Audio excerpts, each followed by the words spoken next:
ہماری ذات میں ہزاروں بھیڑیے، کتے، فرشتے اور شیطان ہیں، یعنی ہمارے اندر اچھی اور بری مخلوق دونوں موجود ہیں۔ ہم اصل میں کیا ہیں یہ اس پر مبنی ہے کہ کون سی مخلوق ہماری ذات پر غالب ہے۔ یہ بالکل اسی طرح ہے کہ جب سونے کی مقدار تانبے سے زیادہ ہوتی ہے تو وہ تانبے کی بجائے سونا بن جاتا ہے۔ یعنی اگر حیوانوں کی صفات جیسے غصہ، نفرت، حسد، بے حیائی وغیرہ ہم پر غالب ہوں تو ہم بھیڑیے شیطان ہیں، اور اگر فرشتوں کی صفات جیسے محبت، درگزر، رحم، انکساری، حیا وغیرہ ہم پر غالب ہوں تو ہم فرشتوں میں سے ہیں۔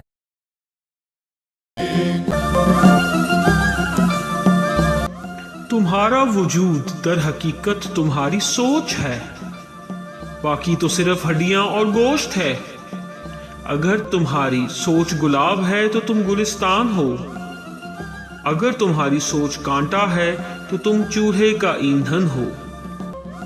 یعنی انسان کی سوچ ہی اس کی اصل شخصیت ہے۔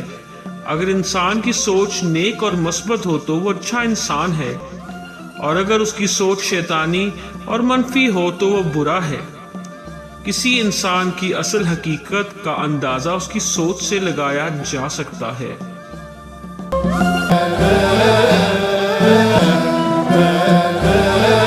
انسان اپنی زبان کے پیچھے چھپا ہے۔ زبان روح کے دروازے پر لٹکا ہوا پردہ ہے۔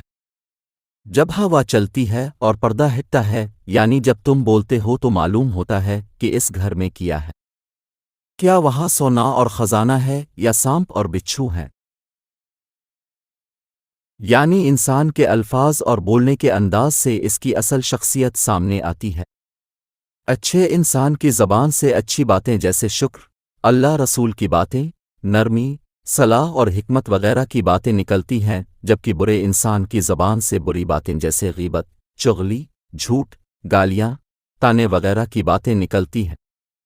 100 الفاظ کے ذریعے انسان کی اصل حقیقت کو جانا جا سکتا ہے۔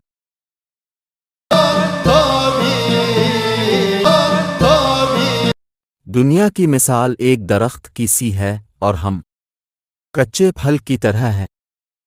جس طرح کچا پھل درخت سے زور سے چپکا رہتا ہے، اسی طرح ہمارا دنیا سے شدت سے دل لگانا اور چپک کے رہنا کچا ہونے کی نشانی ہے۔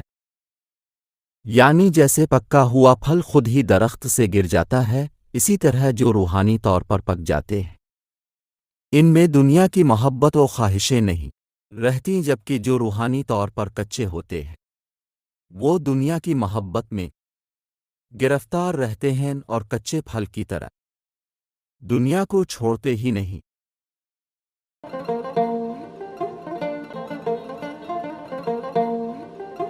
انسان کی اصل غذا اللہ کا نور ہے۔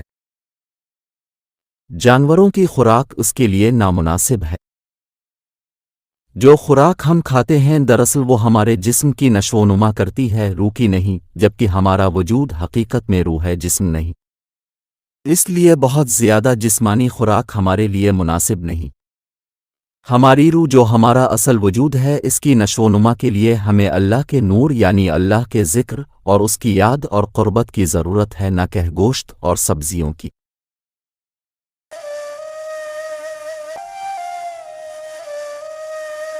تمام بری خصلتیں جب ہمارے اپنے اندر ہوتی ہیں تو تکلیف نہیں دیتی۔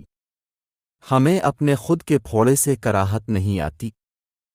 ہم اسی ہاتھ سے کھانے میں انگلیاں ڈال کر کھا لیں، مگر کسی اور کا پھوڑا دیکھ کر ہم اس کے ہاتھ کا پکا کھانا کبھی بھی برداشت نہ کریں۔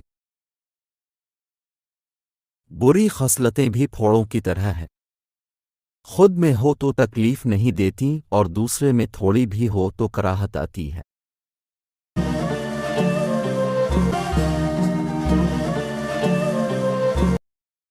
اللہ سے یہ دعا کریں کہ وہ ہمیں اپنے آپ پر قابو رکھنے کی صلاحیت عطا کر دے۔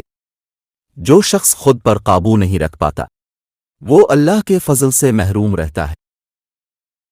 جس شخص کو تمیز نہ ہو وہ نہ صرف اپنے آپ کے ساتھ زیادتی کرتا ہے بلکہ پوری دنیا میں بھی آگ لگا دیتا ہے۔ یعنی بدمزاج انسان کی بدمزاجی کی وجہ سے لوگ اس سے دور بھاگتے ہیں، اس طرح وہ خود اپنا ہی نقصان کرتا ہے۔ معاشرے کو بھی اس کی بدمزاجی کی وجہ سے نقصان پہنچتا ہے کیونکہ وہ خود پر قابو نہ رکھنے کی وجہ سے لوگوں کے لیے باعث نقصان ہوتا ہے۔ جب تم بھوکے ہوتے ہو تو کتا بن جاتے ہو، تم وحشی بد اخلاق بن جاتے ہو۔ جب تم پیٹ بھر کھاتے ہو تو مردہ بن جاتے ہو۔ تمہاری سمجھ بوجھ ختم ہو جاتی ہے تو تم کبھی مردہ ہو کبھی کتے، تو تم شیروں یعنی اللہ کے دوستوں کے راستے پر اچھی طرح کیسے دوڑو گے؟ جان لو کہ شکار کرنے کا واحد سبب کتا یعنی نفس ہے۔ اس کتے کو ہڈی ڈالو مگر کبھی کبھی، کیونکہ جب کتا پیٹ بھر کھاتا ہے تو باغی ہو جاتا ہے اور شکار کرنے کے لائق نہیں رہتا۔ یعنی اللہ والوں کے راستے پر چلنے کے لیے بہت محتاط طریقے سے خوراک لینا چاہیے تاکہ نفس نہ تو طاقت کے سبب باغی ہو جائے اور نہ ہی کمزوری کے سبب سست پڑ جائے اور اللہ کی فرما برداری نہ کر پائے۔ کم کھانا ہی نفس کو صحیح طریقے سے فرما بردار بنا سکتا ہے۔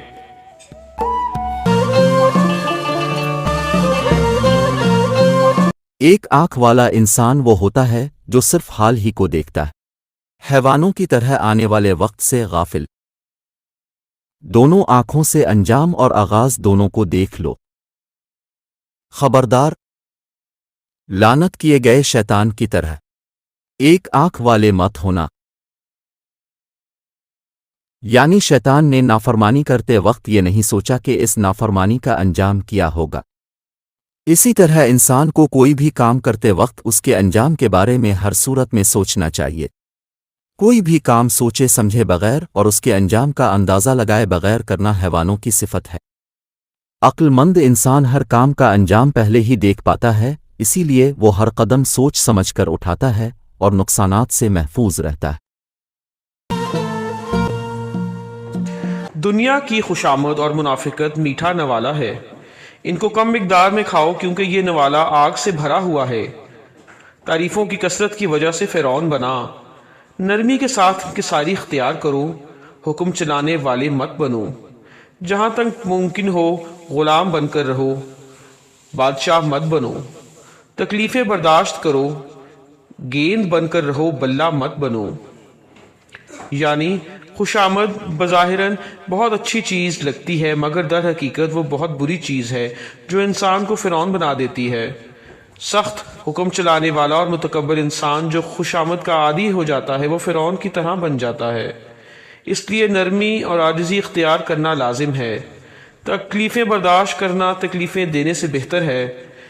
عاجزی اور درگزر اختیار کر کے انسان تکبر کے بڑے گناہ سے محفوظ رہ سکتا ہے۔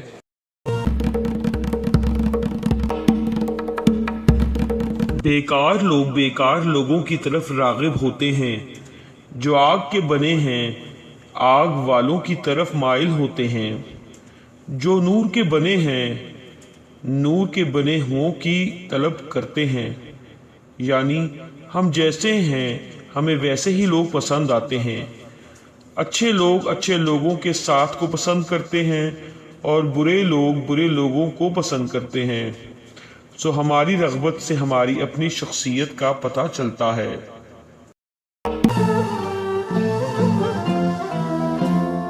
خوش نصیب ہے وہ شخص جو اپنی کوتاہیاں دیکھ سکے، اور اگر کوئی اس کو اس کی کوتاہیوں کے بارے میں بتائے تو اس کو خوش دلی سے قبول کرے۔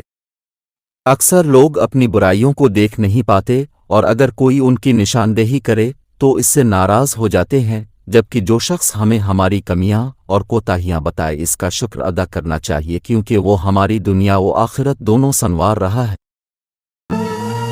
دھوکے بازی اور کینہ پروری میں تمام آدمیوں سے بدتر یہ آدمی ہے جو میرے اندر ہے۔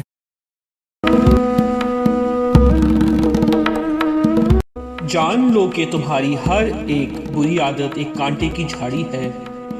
کئی بار اس کے کانٹے تمہارے دامن میں چپ چکے ہیں۔ کئی بار تم اپنی ہی بری عادتوں سے زخمی ہو چکے ہو پر تمہیں کوئی عقل نہیں۔ تم دوسروں کے زخموں سے لا تعلق ہو سکتے ہو جو تمہاری بری فطرت کی وجہ سے انہیں لگتے ہیں، مگر تم کسی صورت بھی اپنے زخموں سے غافل نہیں ہو سکتے. تم اپنے لیے اور ہر اجنبی کے لیے عذاب ہو. اللہ اور رسول کا ہاتھ تھام لو. اے بھائی، جسم کے ابو جہل سے فرار حاصل کر لو. یعنی ہماری اپنی ذات ابو جہل کی طرح ہے، جہالت سے بھری ہوئی. اللہ اور رسول کے احکام پر چل کر اس ابو جہل سے چھٹکارا حاصل کیا جا سکتا ہے.